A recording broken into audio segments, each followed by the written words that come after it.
বিসমিল্লাহির রহমানির রহিম। কাগজের খবর প্রিন্ট মিডিয়া থেকে অনলাইন মিডিয়ায় আসছে কাগজের খবর .com নামে।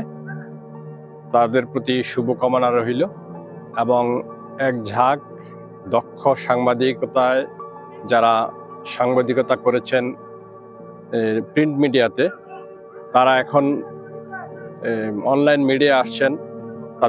তাদের প্রতিও শুভকামনা থাকলো এবং কাগজের খবর .com এর প্রতি আমরা প্রবাসী হিসেবে ওনাদের প্রতি আমাদের আবেদন থাকবে, যারা প্রবাসের সকল প্রবাসীদের সুখ দুঃখের খবর ওনারা প্রচার করবেন সময় টু সময় ভাবে, বস্তুনিষ্ঠভাবে, সেই শুভকামনা থাকবে। এবং আমি প্রবাসী পাদবার পক্ষ থেকে কাগজের খবর .com কে অভিনন্দন এবং শুভকামনা জানাচ্ছি।